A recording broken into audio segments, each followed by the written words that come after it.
During Thanksgiving dinner, I overheard my son-in-law brazenly planning to move his parents into my house for free and send me to a cheap nursing home. The shock of betrayal flashed instantly, but I smiled, letting them pack their things and show off their new home. Their greedy dream will be shattered by my revenge, just, cold, and inevitable. Soon I had 77 missed calls. Too late. Before we continue, please subscribe to the channel and write in the comments what time it is where you are now. The turkey went into the oven at 11:30, right on schedule. I hummed something formless while basting the skin with butter, a ritual I'd perfected over 4 decades of Thanksgiving dinners. The kitchen smelled like sage and roasting meat, and outside my Ballard windows, November rain streaked the glass in lazy patterns. Alma and Clyde weren't due until 4, which gave me 3 hours to finish the sides and set the table properly. The doorbell rang at 2:30. I wiped my hands on the towel and checked the clock again, certain I'd misread it. Through the front door's frosted glass, I saw 2 silhouettes. When I opened it, Alma stood there with that bright smile she wore when she wanted something, Clyde behind her holding a bottle of wine like a prop. "Surprise! We came early to help." She kissed my cheek, already moving past me into the hallway. "You didn't have to do that." I reached for their coats. "Let me take those." "Oh, we'll keep them." Alma glanced at Clyde, something quick and loaded passing between them. "The house is a little chilly, don't you think?" It wasn't chilly. I kept the thermostat at 72. Clyde extended his hand for a shake that lasted a second too long. "Mind if I use the restroom upstairs, Reuben? That drive from Queen Anne hits the bladder." "Sure, you know where it is." He disappeared up the stairs while Alma followed me into the kitchen, immediately launching into questions about cooking times and ingredient measurements. She'd never cared about my recipes before. Her hands fluttered near the cutting board, picking up the wooden spoon, putting it down, adjusting the salt shaker. Nervous energy radiated from her in waves. Above us, floorboards creaked, not in the bathroom, in the hallway, then in what sounded like the master bedroom. "Dad, should the oven be at 350 or 375? Alma stood directly in my line of sight to the doorway. 350 is fine." "And you're doing stuffing inside the bird? Isn't that risky with bacteria?" I'd cooked Thanksgiving dinner for 37 years. She knew I knew what I was doing. More footsteps overhead, moving from room to room. I heard a closet door open, then close. Alma asked another question about cranberry sauce, words tumbling over each other too fast. I nodded without listening, tracking the sounds from upstairs like sonar pings. "I need to get the tablecloth from the linen closet," I said finally. "Keep an eye on that timer." I took the stairs slowly, my architect's mind automatically noting the third step that creaked. At the landing, I heard Clyde's voice drifting from somewhere down the hallway, not the bathroom, near the master bedroom. I froze on the 8th step. "Dad, yeah, it's perfect." His voice carried that excited edge men get when they think they've won something. 3 bedrooms upstairs, huge basement you can convert. We measured earlier, plenty of space for your workshop. The banister felt solid under my palm, anchoring me. "Couple more months and you'll be living here. The old man has no clue." Clyde laughed, an easy sound that turned my stomach. "Alma found a decent nursing home on the outskirts. Cheaper than the fancy ones, you know. We can afford $3,200 a month easy once we're not paying our rent." My heart kicked against my ribs like something trying to escape. The hallway seemed narrow, sounds becoming too sharp. I heard him say something about original hardwood, about the neighborhood appreciating 15% annually, about selling it down the road if his father got tired of Seattle. I descended the stairs before he could discover me, each step measured, silent, my body moving on autopilot while my brain struggled to process what I'd heard. In the kitchen, Alma was examining the wine glasses, holding one up to the light. "Find it okay?" Her voice sounded tinny, coming from underwater. "Changed my mind. The table's fine without it." She studied my face for a moment, then smiled. "You look pale. Are you feeling all right?" "Just the heat from the stove." Clyde returned 10 minutes later, settling into the kitchen chair like he owned it. "Great house, Reuben. You've really maintained this place. Must be worth a fortune now." "I manage." Dinner became a performance I watched from outside my own body. Alma touched my arm repeatedly, called me Dad with emphatic warmth, expressed concern about me managing this big house alone. Each gesture felt choreographed, rehearsed. Clyde complimented the crown molding, the updated kitchen, the way the dining room caught afternoon light. He spoke about the house the way appraisers do, cataloging value. You ever think about simplifying? Alma cut her turkey into precise squares. Something smaller, easier. There are wonderful communities for active seniors now. Haven't thought about it. Well, you know Clyde and I are always here if you need anything. Anything at all. We worry about you rattling around in all this space. I chewed slowly, watching her performance. She'd always been a terrible liar as a child. When she stole cookies before dinner, her eyes would go wide and innocent, overselling the denial. She was overselling now, her concern pitched too high, landing wrong.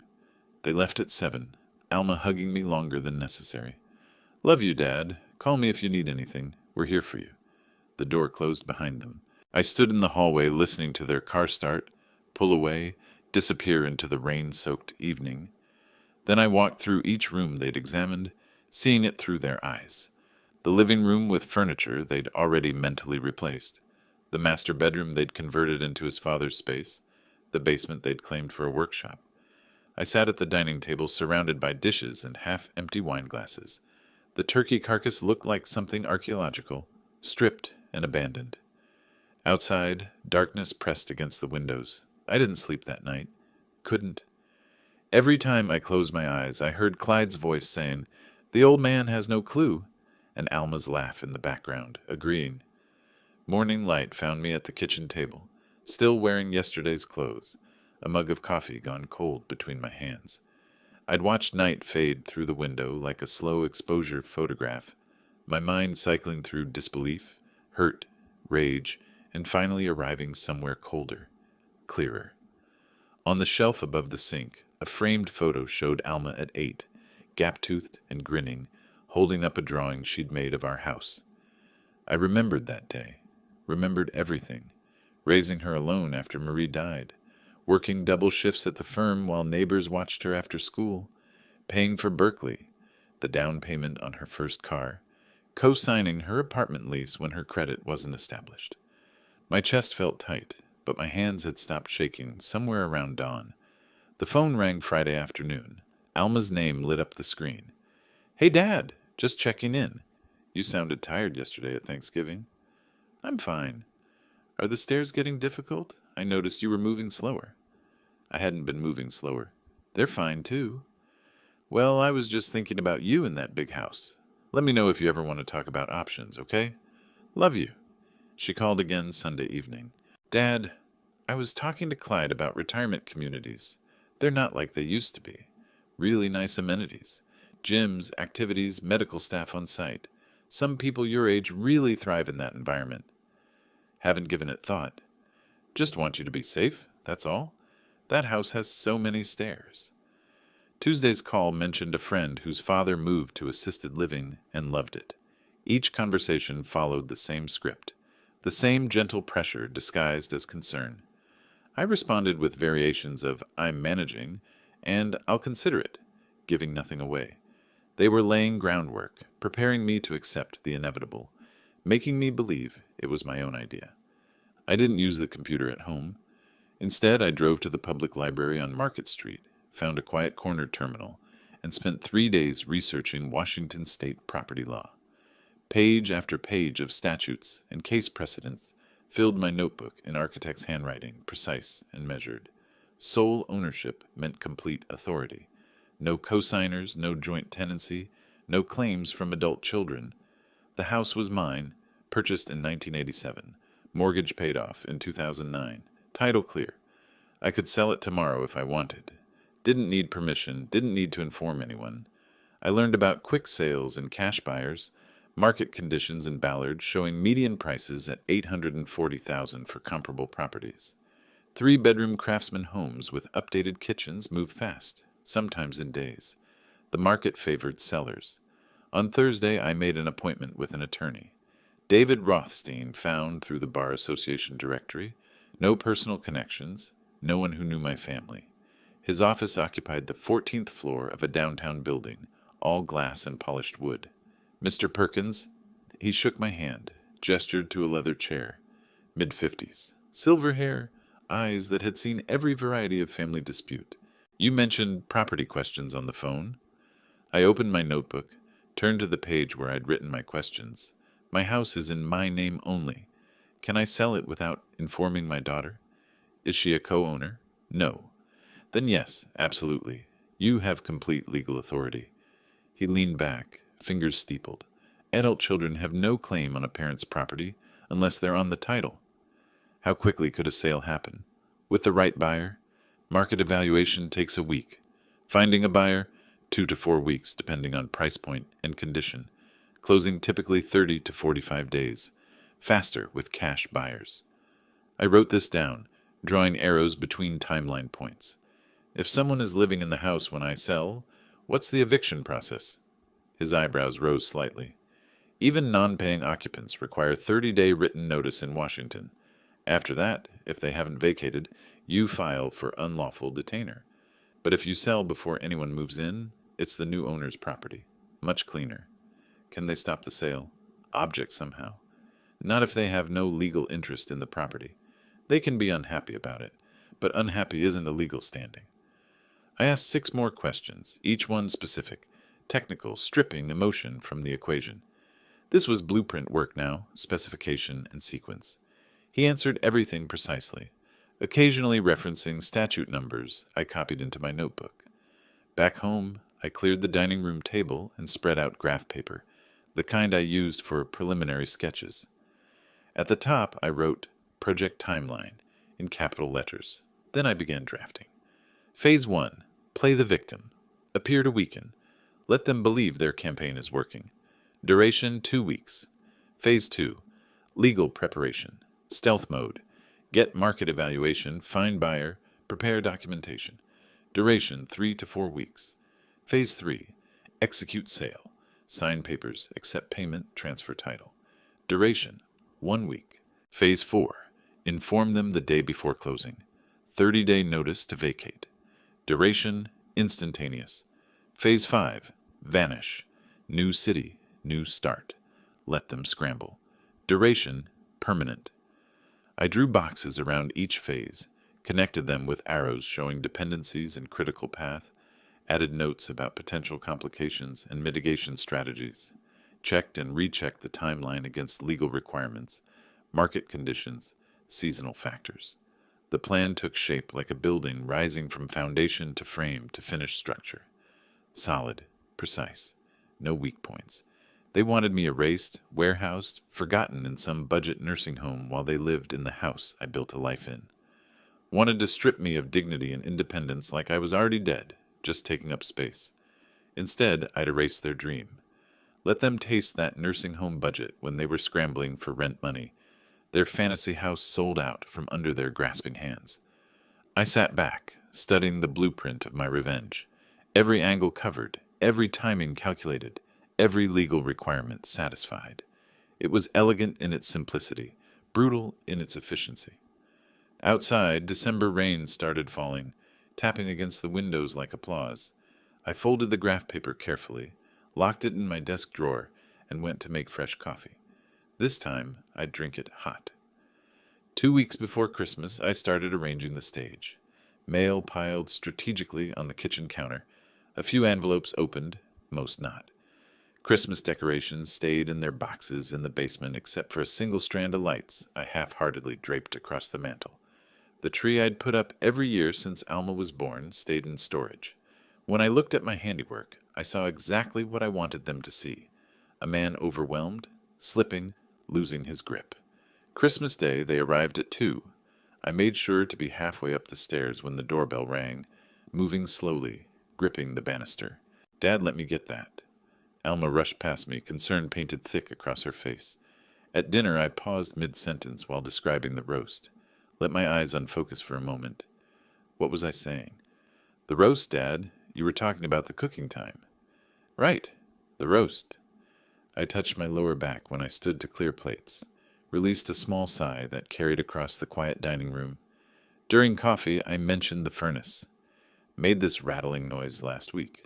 Repair guy charged $400 just to look at it. $400, and the stairs seem steeper lately. Takes me twice as long to get upstairs now. Alma and Clyde exchanged a look.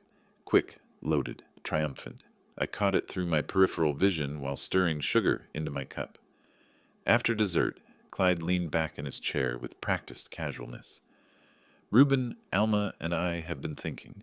Maybe it's time to consider your options. There are wonderful communities for active seniors. Less maintenance, more social interaction. You deserve easier living after all these years. Alma touched my arm. We just worry about you in this big house, Dad. Alone. It's a lot of responsibility. I let silence stretch between us, appearing to consider. Let them see me looking around the dining room, the high ceilings, the stairs visible through the doorway. I hadn't thought about it seriously, I said finally, but maybe you're right. This house is a lot for one person. I'll consider it. Their eyes brightened. Alma squeezed my hand. Clyde nodded with satisfaction, poorly disguised as sympathy. They left an hour later, and I watched their car disappear down the rain-slick street, knowing they were already making plans. January arrived with gray Seattle drizzle. I met Margaret Chen at a coffee shop on 15th, not at the house. Operational security. She arrived exactly on time. Mid-40s, expensive coat, the kind of competence that came from 2 decades in real estate. Mr. Perkins, she slid under the booth across from me. You mentioned needing discretion. I pushed a folder across the table. Property details, maintenance records, recent upgrades. The house is in Ballard, 3 bedrooms, original craftsman details. I need a market evaluation, but I'm not ready for my family to know yet. She didn't ask why. Professional enough to recognize that wasn't her business. In that neighborhood, with those features, I'd estimate $850,000, possibly higher depending on specific condition. We can list as coming soon, preliminary marketing without public visibility. How quickly could it move? With the right buyer? 2 to 3 weeks once it's active. This market favors sellers, and Ballard properties don't last. I signed the preliminary listing agreement at that table, her pen scratching across paper while espresso machines hissed in the background. Nothing public yet. Nothing they could discover. Over the next 3 weeks, I made trips to a storage facility in Georgetown. Industrial area, climate-controlled units, anonymous. Each visit, I carried boxes from the house. Vintage watches my father collected. Important documents. Photo albums spanning 40 years. The irreplaceable things. Every item I removed was something they couldn't claim later, couldn't touch, couldn't sell to furnish their new life in my house. I listed furniture online through anonymous accounts. Antique desk, $400, cash only. Dining room chairs, $350 for the set. Guest bedroom furniture, $600. Told buyers I was downsizing for retirement. Scheduled pickups during weekday mornings when Alma was at work. Each piece sold was another asset stripped from their future inventory.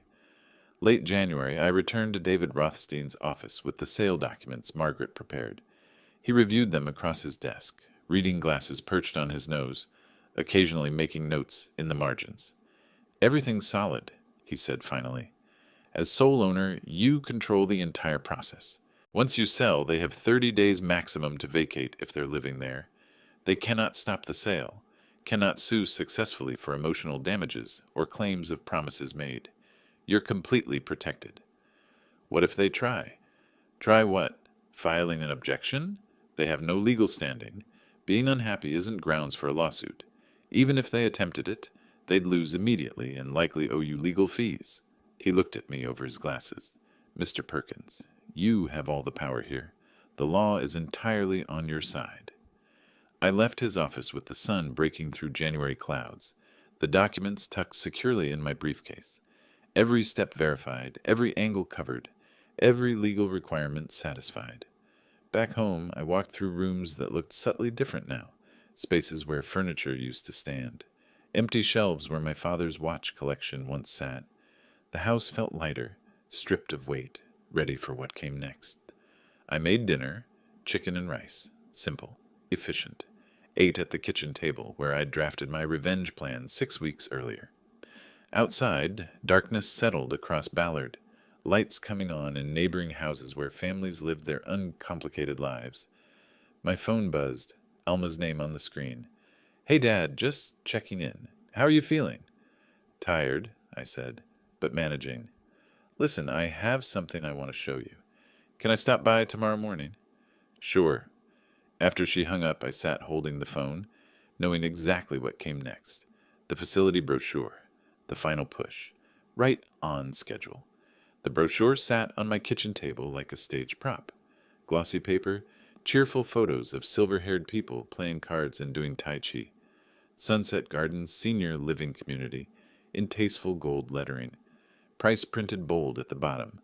$3,200 per month. Alma's coat draped across the chair she'd occupied 20 minutes earlier. She'd left it deliberately, would return to discover I'd found her little marketing material. I picked up the brochure, examined the photos. Institutional smiles. Manufactured happiness. The same price Clyde had mentioned on his Thanksgiving phone call, down to the dollar. They'd chosen this place months ago, done their research, calculated their budget based on eliminating their rent payment once they moved into my house. The doorbell rang. I set the brochure down, opened the door to Alma's apologetic face. Sorry, Dad, I left my coat. Her eyes went to the table, to the brochure sitting there in obvious view. Oh, did you see that? A friend whose mother lives there gave it to me. I thought you might find it interesting, just to look at. I picked it up again, flipped through pages. Looks nice enough, clean, organized. Her face brightened like sunrise. Would you want to visit, just to see it? No commitment, just looking. I let reluctance show in my hesitation. I suppose looking wouldn't hurt? She pulled out her phone before leaving, texted while standing in my kitchen. I saw the screen reflected in the window over the sink. He's interested. Scheduling tour. The tour happened the following Tuesday. Clyde drove, Alma in the passenger seat, me in the back like cargo being transported. Sunset Gardens sprawled across 2 acres in South Seattle. Single-story buildings arranged in a rectangle around a central courtyard. Institutional architecture disguised with landscaping. Inside, a staff member named Patricia led us through narrow hallways smelling of disinfectant and overcooked vegetables. She showed us a studio apartment, 250 square feet, bathroom with grab bars, kitchenette that was really just a microwave and mini fridge. A window overlooked the parking lot. Everything's included, Patricia chirped. 3 meals daily in the dining hall, activities, housekeeping, medication management. You'd have complete peace of mind. I asked appropriate questions about meal schedules, activity calendars, medical staff ratios. Alma and Clyde stood behind me, listening, watching, trying to read acceptance in my posture.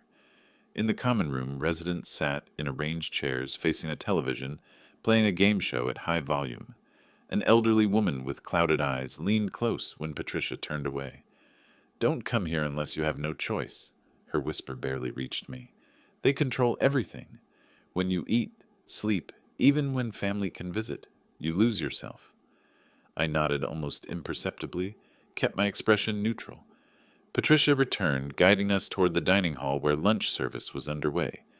Residents eating at assigned times, at assigned tables, meals portioned identically on plastic trays. Back in the car, I spoke carefully. It's adequate. I'll think about it. Alma twisted in her seat. Really, Dad? You'd consider it? I said I'll think about it. That was enough. They exchanged a look that said everything. Triumph, relief, greed barely contained. When they dropped me home, I watched from my living room window as they celebrated in the driveway. Clyde pumped his fist in the air. Alma laughed, already texting on her phone. Both their faces glowing with victory they believed they'd won. Evening brought a knock on my door. Tom from next door, 70-something retired teacher, uncomfortable expression wrinkling his face.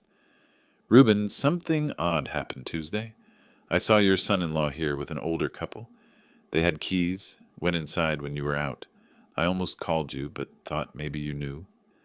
My stomach went cold. What were they doing? Measuring rooms, taking photos. The older man argued with the woman about furniture placement in your living room. They were here about 2 hours. I thought it was strange, but figured maybe you'd asked them to help with something.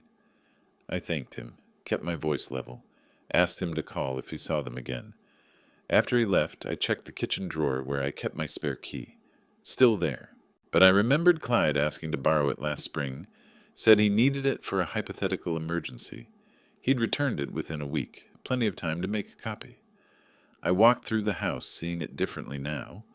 Clyde's parents, Porter and Lydia, had stood in my living room measuring for their furniture, had argued about whether their couch would fit against the west wall, had photographed my kitchen, my bedrooms, my spaces, claiming them mentally while I was out running errands. They weren't waiting for me to agree.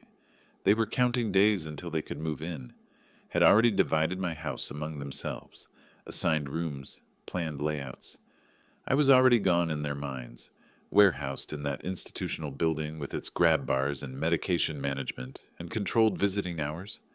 I sat in my armchair as darkness filled the room, didn't turn on lights, just sat there imagining Porter measuring my walls, Lydia evaluating my furniture, both of them calculating what they'd keep and what they'd discard, calculating me into that 250 square foot studio with its parking lot view. My phone buzzed. Text from Alma. So proud of you for being open-minded today, Dad. This is a good thing. A new chapter. Love you. I deleted it without responding. Outside, February rain started falling, steady and cold.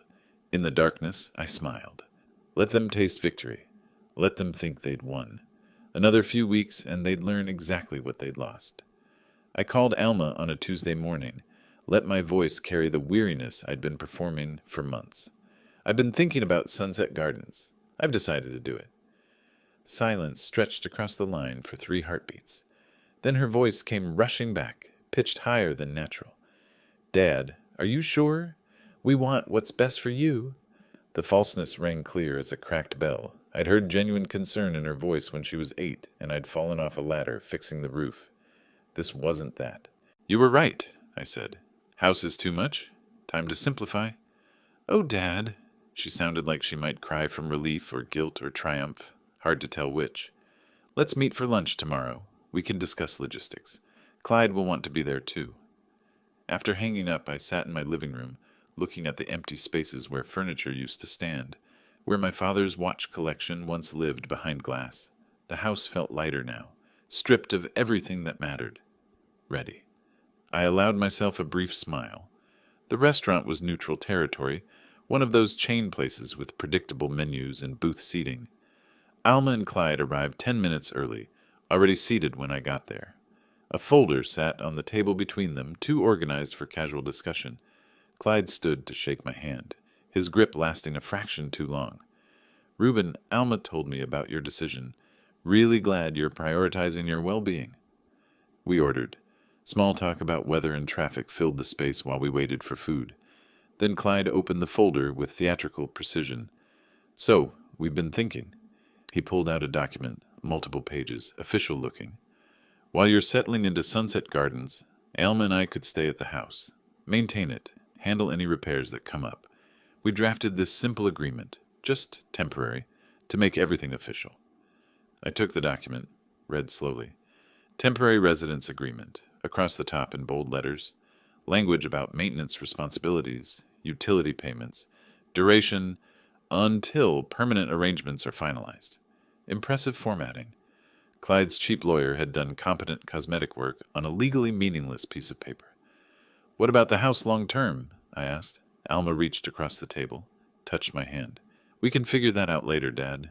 One step at a time. Right now, let's just get you settled and comfortable.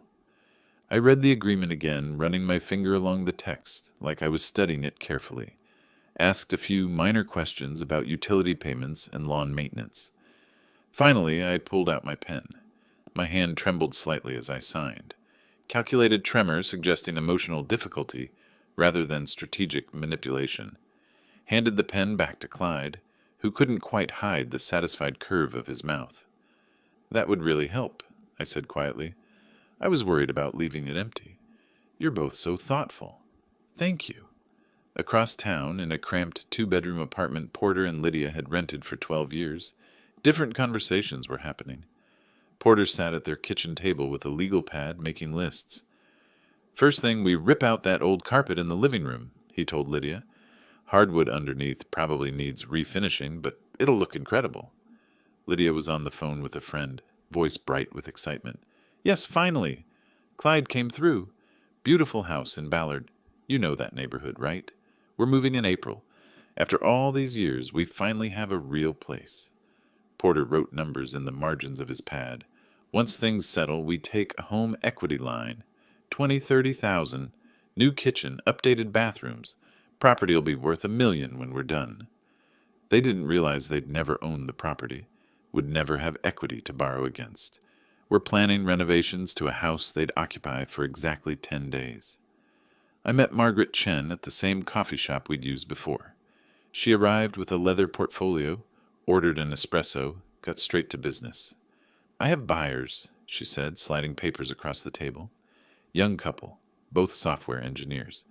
They love the location, want to close fast. $835,000, all cash. I reviewed the offer, noting every detail with architect's precision. Purchase price, closing date, April 15th. Earnest money already deposited. Inspection waived. Can we keep this completely confidential until closing? Absolutely. With a cash buyer, no public listing necessary. No one knows except us and them. Your family won't discover anything until the deed transfers. I signed the acceptance that afternoon, sitting in a coffee shop while my daughter and son-in-law unpacked boxes in their apartment, already discussing which furniture they'd move into their house. The following week, I met with David Rothstein one final time. He'd reviewed every document, checked every contingency, confirmed every timeline.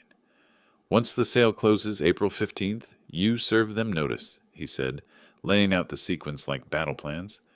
They have 30 days to vacate. If they refuse, you file for unlawful detainer. Sheriff handles the eviction. What if they try to fight it? With what standing? They have no legal interest in the property. That residence agreement Clyde drafted? He smiled thinly. Meaningless. You were never obligated to give them permanent possession. They're occupants without ownership rights. The new owners will have you serve notice on their behalf, or they'll do it themselves. Could they claim I promised them something? Verbal promises regarding real estate are unenforceable. Everything requires written contracts, properly executed. That temporary agreement they had you sign gives them no ownership claim, no right to prevent sale, no grounds for lawsuit. He leaned back in his chair. Mr. Perkins, you're completely protected. They have no legal recourse whatsoever. I asked about potential harassment, about protecting myself after the eviction. He advised documentation only, no direct contact after serving notice. Let attorneys handle any disputes. I left his office with a folder containing everything I needed: sale contract, eviction notice template, sheriff contact information, timeline with critical dates highlighted, every contingency covered, every detail verified. Walked to my car in the parking garage, footsteps echoing off concrete. Above me, Seattle's gray sky pressed down, promising rain. I thought about Porter and Lydia making renovation lists, about Clyde hosting imaginary housewarming parties in his mind, about Alma convincing herself she'd done the right thing. They'd wanted me warehoused, forgotten, erased from my own life, wanted to step into the space I'd built and pretend I'd never existed. Instead, in 10 days, I'd erased their dream completely. The rain started as I drove home, drops spattering across the windshield in irregular rhythms. I turned on the wipers and drove through the gray afternoon, counting down to April 15th. Early April morning arrived with pale sunlight cutting through clouds. I loaded the last boxes into my car, clothes, toiletries, laptop, nothing sentimental. Everything that mattered already sat in the Georgetown storage unit, safe from their grasping hands. The moving truck pulled up at 9:30. Small rental, Alma driving, her face tight with concentration, as she reversed into the driveway. Clyde arrived 10 minutes later in his sedan, Porter and Lydia visible through the windows, their faces pressed forward with eager anticipation. I moved slowly down the porch steps, performing age and reluctance. Alma rushed to hug me. Dad, you're doing the right thing. You'll love Sunset Gardens. So many activities, people your age. You'll make friends. Over her shoulder, I watched Clyde and his parents already opening their trunk, unloading boxes before I'd even left. Porter caught my eye, smiled with something that might have been pity or satisfaction. Lydia waved, her expression saying she'd won something she'd been chasing for years. The house is in good hands, I said. Loaded statement. They heard gratitude. I meant irony. I drove away slowly, checking my rearview mirror. Before my car reached the corner, Porter was hauling a floor lamp toward the front door. Lydia directed furniture placement from the porch. Clyde stood with his hands on his hips, surveying his conquered territory. I didn't drive to Sunset Gardens, turned south instead toward Columbia City, different neighborhood entirely. The apartment I'd rented was nothing special. Furnished one bedroom, $1,100 a month, month-to-month lease. Temporary headquarters, not permanent residence. Just needed a place to stay for the final phase. Unpacked quickly. Set up my command center on the kitchen table. Folder with legal documents. Margaret's business card. Attorney's contact information. Calendar with April 15th circled in red marker. From the window, I could see downtown Seattle's skyline in the distance, symbolic of how far I'd traveled from that Ballard house. Back in Ballard, Porter was already rearranging furniture. "This couch needs to go," he told Lydia, shoving my 40-year-old sofa toward the wall. "We'll get something better. Modern. This old stuff makes the place look dated."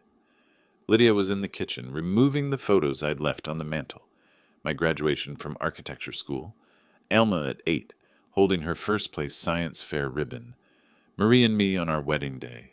Each one came down, replaced with Lydia's decorative choices. Abstract art she'd bought at discount stores. Ceramic figurines. Things with no history or meaning. 3 days later, Clyde hosted friends for drinks. I heard about it from my neighbor Tom, who called confused. "Reuben, I saw people at your house last night. Young couples, music, laughter. I thought you moved to a retirement place." "My daughter and son-in-law are house-sitting," I said smoothly. "Everything's fine." At that party, Clyde held court in my living room, telling stories. "Yeah, finally got the old man settled. He's happy in the home. We're taking care of the place. Worked out perfectly for everyone." His friends nodded, drinks in hand, admiring the house, the neighborhood, his apparent generosity in helping his elderly father-in-law. Alma called twice that first week. I answered sporadically, kept responses minimal. "Dad, how are you adjusting? Do you need anything?" "Fine. Still settling in. Busy with activities here." My detachment was strategic. Didn't give them guilt. Didn't give them certainty. Just enough response to confirm I existed. Not enough to invite deeper conversation. She visited my apartment midweek. I'd given her the Columbia City address. Told her it was temporary housing Sunset Gardens provided during transitions. Seattle's expensive market made the story plausible. I sat in the armchair when she arrived, didn't stand to greet her, answered her questions briefly, offered nothing additional, performed institutional disconnection, the kind of detachment that develops when people lose their autonomy, their purpose, their connection to the life they built. "You seem distant, Dad." "Adjusting takes time." She left after 20 minutes, convinced everything was proceeding smoothly. Called Clyde from her car. I watched from the window, her gestures suggesting relief. He'd asked if I seemed okay, if I suspected anything. She'd told him no, everything was fine. The old man was adapting. Back at the house, Porter met with a loan officer at the local bank branch. "I'm interested in a home equity line," he explained, sitting across the desk with confident posture. $25,000. We want to do some renovations." The officer pulled up forms on her computer. "I'll need the property deed, proof of ownership. It's in transition. My son has a temporary agreement with the previous owner. Should be finalized soon." Her expression shifted subtly, professional skepticism replacing initial openness. "We can start an application, but we can't process the loan without clear title." Porter waved his hand dismissively. "Just get it started. The paperwork's coming." It wasn't coming. Would never come. But he didn't know that yet.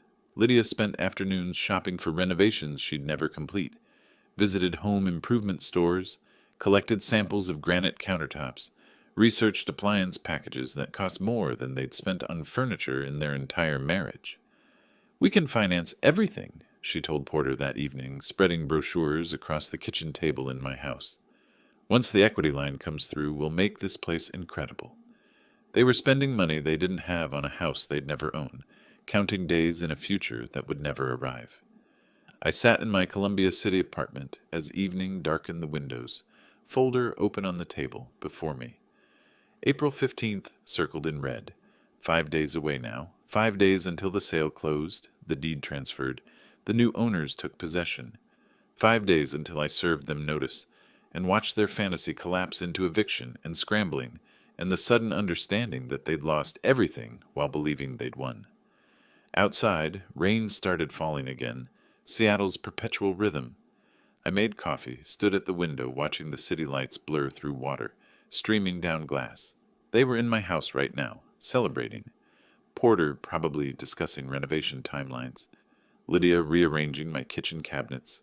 Clyde telling Alma how well everything worked out, all of them warm and confident in their stolen space. I raised my coffee mug toward the distant Ballard neighborhood, invisible from here but present in my mind. 5 more days. The title company office had that hushed corporate atmosphere of important transactions happening in beige rooms. I sat at the conference table signing documents, while the escrow officer slid papers across the polished surface one after another. Sale agreement, deed transfer, closing disclosure. My signature appeared in practiced architect script, each line executed with the precision I'd brought to 40 years of blueprints. Across the table, Sarah and Michael Chen reviewed their copies. Young couple in their 30s, software money, excited about their first house. They'd waived inspection, paid cash, closed in 30 days exactly as Margaret promised. Sarah held the keys like they were precious artifacts. "Congratulations," I said. Meant it. They seemed like decent people who'd maintain the house properly, appreciate the craftsmanship. David Rothstein sat beside me, leather briefcase open. After the final signature, he handed me a sealed envelope. "Eviction notice. Certified mail goes out today. They'll receive it within 48 hours. My phone buzzed. Wire transfer confirmation, $835,000 deposited. I stood, shook hands with the Chens, with the escrow officer, with Rothstein. Drove back to Columbia City while somewhere across Seattle, certified mail began its journey to Clyde. 2 days later, the mail carrier arrived at what used to be my house. Clyde signed for the thick envelope without concern. Return address showed a law firm's name, probably junk mail or misdirected correspondence. He opened it standing in my kitchen. The kitchen where I'd cooked Thanksgiving dinner 5 months ago and overheard his phone call that started everything. The header read, "Notice to vacate premises. 30-day eviction." Notice, his face drained of color as he read the body text. Property sold April 15, 2025. New owners, Chen Family Trust. Current occupants must vacate by May 15, 2025. Failure to comply will result in sheriff-enforced eviction. He saw my name listed as seller. His hands started shaking. Confusion flickered across his face, then disbelief, then something approaching panic. "Alma!" his voice cracked. "Alma, get in here!" She came running from upstairs where she'd been organizing Lydia's closet. Porter appeared from the basement where he'd been measuring for his workshop installation. Lydia emerged from the bathroom, face cream still on her cheeks. Clyde thrust the notice at them. "Read this. Someone tell me this is a mistake." Porter grabbed it first, eyes scanning rapidly. "This can't be right. We have an agreement. Official agreement. You showed me the papers. This says the house sold on April 15th. Lydia's voice climbed toward hysteria. "That was 3 days ago. How could it sell? We live here." Clyde was already dialing my number. It rang 4 times, went to voicemail. He called again immediately. Voicemail. Again. Again. 10 times in 5 minutes. Each call going unanswered. Each ring twisting the knife deeper. He called Alma's cell, though she stood right next to him. "Get home now. We have a problem. A serious problem. The house. Your father sold the house. I'm standing right here. Then we need to fix this. Now. Right now." His voice had taken on the edge people get when reality stops making sense. Porter read the notice again, slower this time. "Call your lawyer, the one who wrote our agreement. He'll explain this mistake." But Clyde was already grabbing his keys, heading for the door. "I'm going to Sunset Gardens. He's there. He has to explain this." The drive took 30 minutes through afternoon traffic. He probably broke several speed limits. Burst through Sunset Gardens entrance, rushed to the reception desk where a woman in her 50s looked up with professional concern. "I need to see Reuben Perkins. Family emergency. It's urgent." She turned to her computer, fingers moving across the keyboard. Checked once. Checked again. "I'm sorry, sir, we don't have a resident by that name." "Check again." He moved in early April. Reuben Perkins, African American, 67, moved from Ballard. Her fingers moved more deliberately this time, searching multiple databases. Sir, I've checked our resident list, our recent admissions, even our waiting list. Mr. Perkins has never been a resident here. Are you certain you have the right facility? Clyde stood at that desk, the fluorescent lights buzzing overhead, the smell of institutional food drifting from the dining hall, and felt the floor tilt beneath him. His father-in-law had never lived here, had never moved to any facility, had lied about everything, performed some elaborate deception that Clyde was only now beginning to comprehend. He drove to his lawyer's office in a daze. The cheap strip mall attorney who'd drafted the residence agreement looked increasingly uncomfortable as he read the eviction notice, compared it to his own document, checked the county deed records online. Mr. Porter, I need to be honest with you. He removed his reading glasses. This residence agreement I prepared, it has no legal force. The house was never transferred to you or your parents. Mr. Perkins retained full ownership. He had every legal right to sell the property. But we had an understanding, an agreement. You drafted papers. The papers granted you temporary residence, nothing more. No ownership transfer, no obligation preventing sale. As sole owner, Mr. Perkins could sell any time without notifying you. The lawyer's discomfort was palpable. The eviction notice is completely legal. You have 30 days to vacate. Can we fight this? Fight what? His legal right to sell his own property? The lawyer shook his head. You'd need a written contract transferring ownership, or credible witnesses to an oral agreement, or proof of some kind of fraud. You have none of those things. Any motion I file would be dismissed immediately. Clyde drove back to Ballard in silence. In the house that wasn't theirs, had never been theirs, would never be theirs. Porter was calling moving companies. Lydia sat on the couch crying. Alma stared at her phone, trying to process what her father had done. We have 30 days, Clyde said flatly. Start packing. Outside, rain began falling again. The house they'd mentally claimed, renovated in their minds, celebrated with friends, fought for and schemed for and believed was finally theirs, all of it dissolving like smoke. I sat in my Columbia City apartment listening to my voicemail fill with increasingly desperate messages. Didn't answer, didn't need to. The eviction notice said everything that needed saying. May 15th, 30 days, then sheriff-enforced removal if necessary. I made dinner, pasta, simple sauce, ate at the kitchen table with my folder of legal documents open beside me. Everything proceeding exactly as planned. No surprises, no complications. Outside my window, Seattle's evening lights began appearing in the dusk. Somewhere in Ballard, they were having very different conversations than the triumphant ones they'd had a week ago. I raised my water glass toward the distant neighborhood. 28 days remaining. The attorney's office smelled like old carpet and desperation. Alma and Clyde sat across from a lawyer, whose rates were slightly higher than the first one. $1,500 retainer they'd scraped together from 3 different accounts. Let me understand the situation. The attorney reviewed the documents they'd brought. You're claiming an oral promise to transfer the property? Alma leaned forward, hands clasped tight. He's my father. He agreed we could live there. We helped him, took care of everything, arranged his move to assisted living. The lawyer examined the residence agreement, the eviction notice, pulled up deed records on his computer, studied everything in silence for 3 minutes that felt like 30. Ms. Perkins, Mr. Porter, I understand your frustration, but legally you have no case. He set the papers down with finality. No written transfer agreement, no witnesses to oral promises, no evidence of coercion or fraud. The property was his to sell. You were occupants without ownership rights. File something, Clyde demanded. A motion, an injunction, whatever delays this. I can file a motion to stay the eviction, but it will be denied. The court will see clear ownership, legal sale, proper notice. You'll spend money and lose anyway. File it? The lawyer nodded slowly. Your money. But don't say I didn't warn you. They left 20 minutes later, $500 poorer and no closer to a solution. My phone filled with voicemails. Porter's voice evolved over 48 hours from confused to furious to threatening. First message, Reuben, there's been a mistake with the house. Call me immediately. We need to resolve this misunderstanding. Second message, 3 hours later.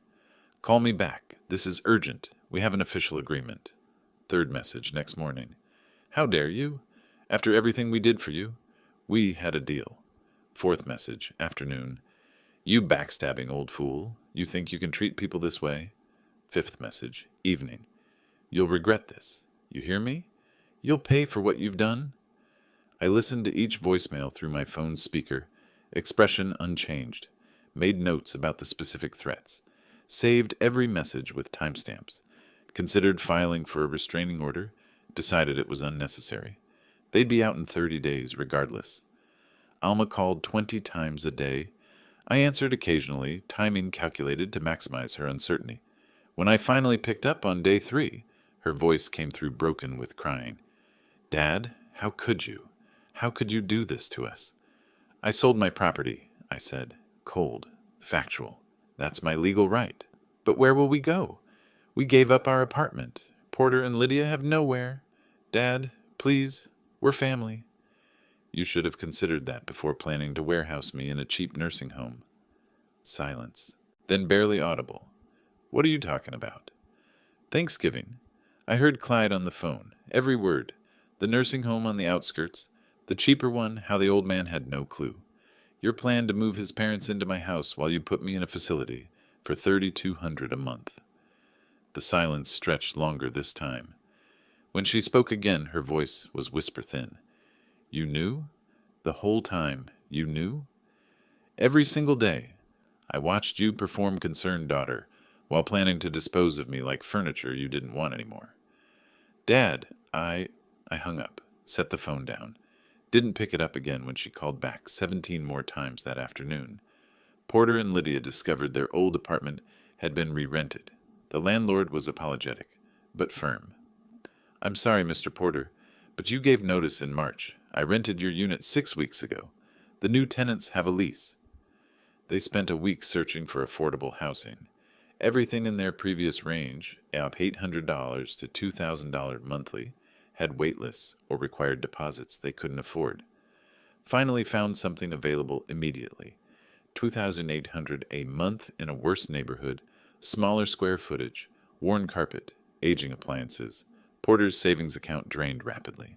First month, last month, security deposit, $8,400 up front. Moving truck, $400. Storage unit for furniture that wouldn't fit, $200 monthly. His careful nest egg dissolving like sugar in rain. Lydia took a job at the neighborhood supermarket. First employment in 40 years. $60 an hour, part-time schedule, standing at register scanning groceries for people who looked through her like she was invisible. Her feet ached after 4-hour shifts. She came home exhausted, humiliated, face tight with suppressed tears. Clyde and Alma faced their own crisis. Their previous apartment also re-rented. Searched frantically through listings, finally found availability. $3,200 monthly for a 2-bedroom unit, up from the $2,400 they'd paid before. Smaller kitchen, 1 bathroom instead of 2. Street parking only. Savings went to deposits and fees. Credit cards accumulated charges. Moving truck, storage unit, application fees, utility deposits. The easy life they'd envisioned, living rent-free in an $850,000 house, replaced by financial stress worse than before.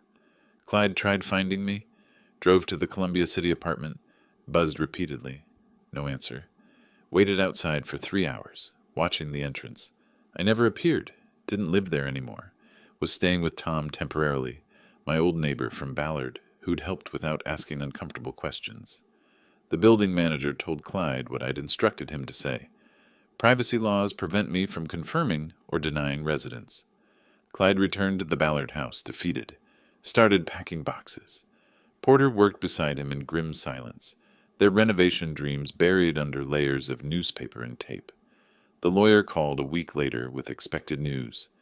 The motion to stay eviction was denied.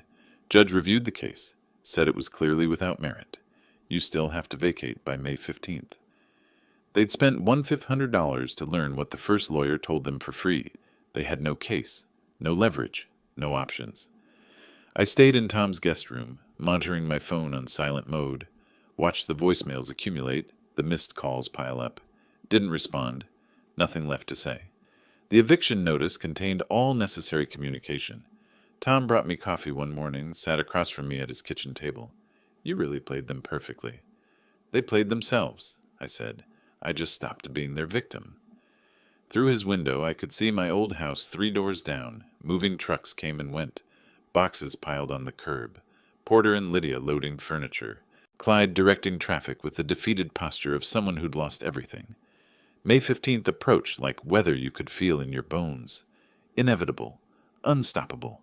Already written in certified mail and court orders and deed transfers that couldn't be undone. They'd wanted my house, my life, my future. Wanted to erase me and step into the space I'd built.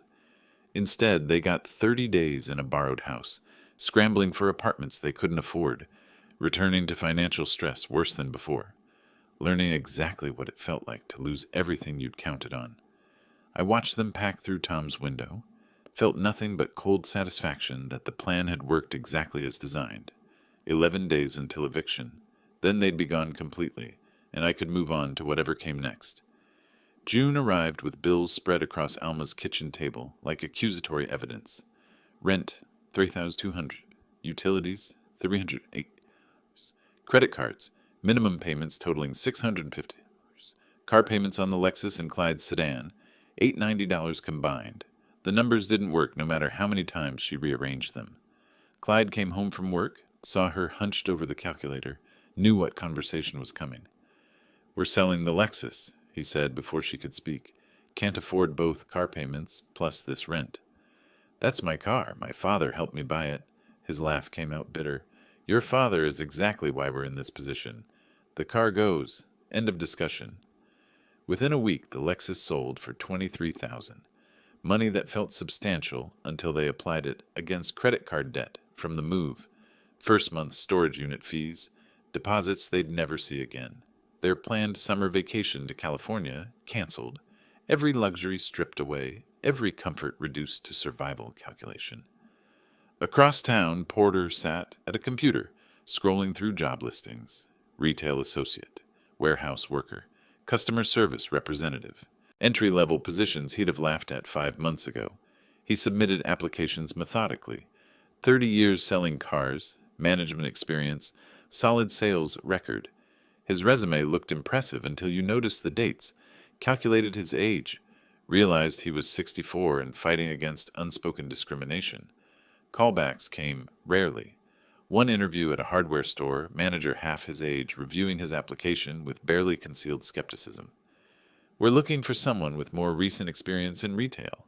Code for younger, code for cheaper, code for someone who wouldn't remind them daily that age rendered experience worthless."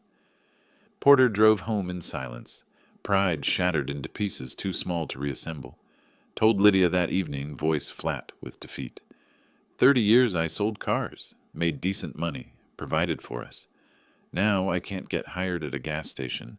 That kid looked at me like I was ancient history. Lydia knew the feeling, stood behind a supermarket checkout 8 hours daily, scanning items while customers complained about prices or bagging speed or the line moving too slowly. $16 an hour. After taxes, roughly $2,100 monthly. Their rent alone was $2,800. She came home each evening with feet aching from standing, back tight from repeated movements, exhaustion she'd never experienced as a housewife. The beautiful house in Ballard she'd bragged about to friends, told everyone they were finally moving up in the world. Now an embarrassing topic she avoided whenever old acquaintances asked questions. Mid-June, Alma drafted an email to her father, wrote it, deleted it, rewrote it, trying to find the right balance between apology and appeal, accountability and excuse. The final version read, "Dad, I know you're angry. I understand now. But this was Clyde's idea from the start. He convinced me it was best for everyone. I never wanted to hurt you. Please, can we talk? I'm still your daughter." That has to mean something. She sent it at midnight, unable to sleep, stomach tight with anxiety. Checked her inbox compulsively for 3 days. Finally, on the 4th day, a response. Single line. "Downtown coffee shop, Saturday, 2 p.m. The coffee shop occupied a corner on Pine Street, all exposed brick and reclaimed wood tables. Reuben arrived 20 minutes early, chose a corner table with his back to the wall, ordered black coffee, waited. Alma arrived exactly at 2, looking diminished. Cheaper clothes, makeup less precise, hair pulled back in a simple ponytail instead of the styled waves she used to maintain. She slid into the seat across from him, immediately launching into speech. "Dad, thank you for meeting me. I've missed you so much. These past months have been—" He said nothing, sipped his coffee. Waited. She continued, words tumbling out in the prepared speech she'd rehearsed, apologies mixed with justifications. "It was Clyde's plan. I just went along because I thought it was right. I never meant for this to happen. We're struggling. I lost my father and our security. The apartment costs more than we can afford. Clyde wants to sell my car. His parents had to move to Idaho because they couldn't make rent here." He let her finish, set his coffee cup down with precise care. "You chose your husband over your father." His voice came out calm, surgical in its precision. "I gave you everything. Paid for Berkeley when I could barely afford it. Helped with your first car. Down payment on your wedding venue. After your mother died, I raised you alone. Worked double shifts. Made sure you had what you needed."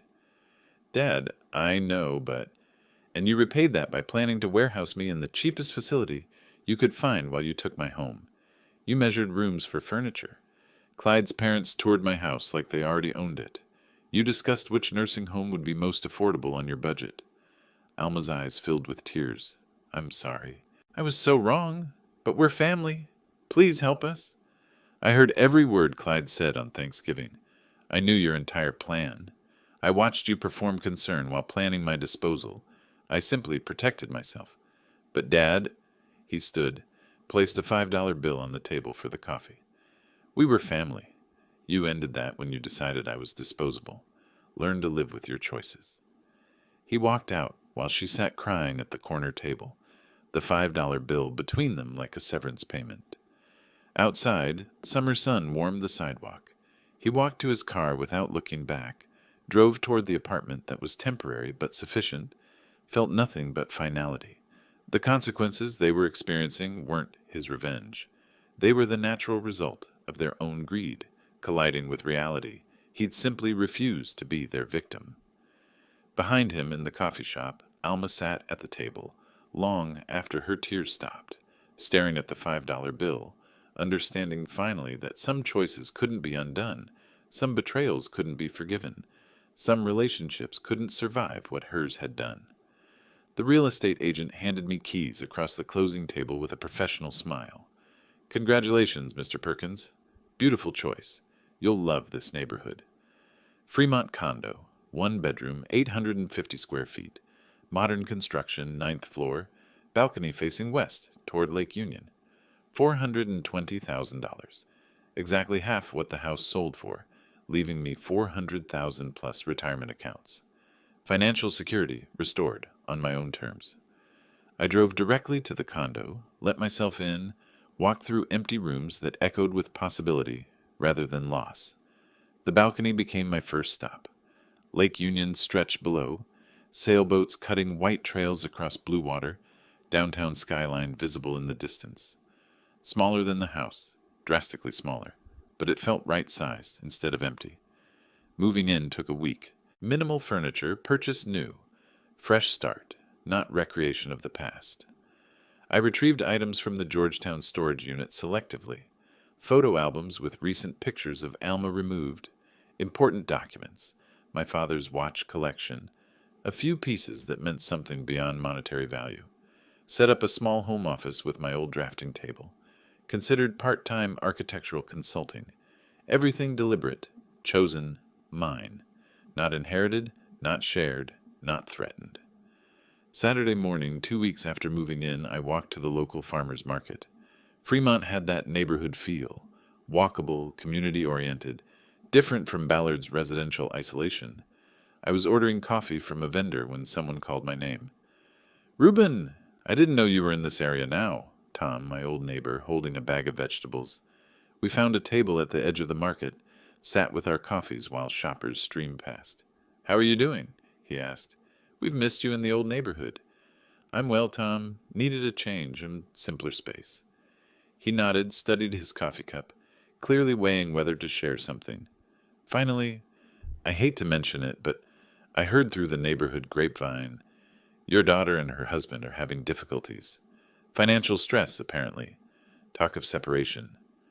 I sipped my coffee, showed no reaction. And his parents moved away. Someone said Idaho? Couldn't afford Seattle anymore. People make their choices, I said evenly. Sometimes those choices have consequences they didn't anticipate. That's life. How's your garden coming? We talked about tomatoes and pest control for 10 minutes before parting ways. Walking back to my condo, I felt no triumph about the information, just acceptance.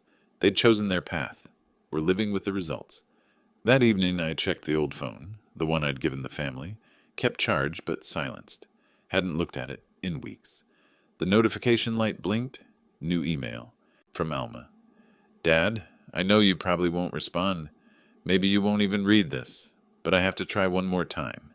Clyde and I are separating. The financial pressure destroyed us. His parents left for Idaho. Cheaper cost of living. I have nothing left. Could you help? Even just part of the house money? I'm still your daughter. That has to mean something.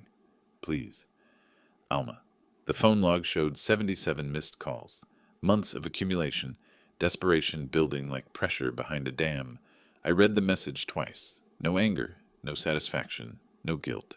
Just finality. Closed the email without responding. Held the power button until the screen went dark. Placed the phone in my desk drawer. Closed it. That chapter finished. The following week, I attended a meeting for the Retired Architects Volunteer Network, program connecting retired professionals with nonprofits needing pro bono design assistance. I presented my credentials, discussed availability. The coordinator leaned forward with interest. Mr. Perkins, your experience is exactly what we need. Rainier Valley Community Center wants to expand, add a multi-purpose room, update their facilities. Would you be interested in leading the design consultation? I agreed immediately. Purpose without pressure. Contribution without exploitation. Using my skills for genuine need rather than defending against betrayal. Found satisfaction in that. August evening, sun setting over Seattle in streaks of orange and pink. I stood on my balcony, coffee in hand, watching sailboats return to the marina. Lake Union reflected the sunset like liquid metal. The space around me was smaller than the house, dramatically smaller. But it felt expansive emotionally. Freedom rather than isolation. Security I'd built rather than security someone could steal. I thought about the past 10 months. From that Thanksgiving dinner when I overheard Clyde's phone call, through the months of performance and legal preparation, to the eviction and its aftermath. Not revenge, self-preservation, not cruelty, refusal to be discarded. In my desk drawer, that phone with 77 missed calls. Testament to desperation I once would have felt obligated to answer. Now felt obligation only to myself. They'd wanted to warehouse me, take my home, erase me from the life I'd built. Instead, they'd lost their marriage, their security, their dreams of easy living, had learned what it felt like to be disposable. I hadn't done that to them. They'd done it to themselves. I'd simply refused to cooperate with my own erasure. Sipped my coffee, watched the sunset paint the sky in colors that would fade to darkness. Smiled, not with cruel triumph, but quiet contentment. I'd protected my dignity, secured my future, refused to be a victim. The sailboats reached the marina. The sky darkened. The city lights came on one by one. I finished my coffee, went inside, closed the balcony door behind me. Tomorrow I'd start sketching preliminary designs for the community center. Next week I'd explore more of Fremont, find new routines, build a life that belonged to me alone. The past was finished. The future was mine. And that was enough. If you like this story, please like this video, subscribe to the channel, and share your impressions of this story in the comments. To listen to the next story, click on the box on the left. Thank you for watching.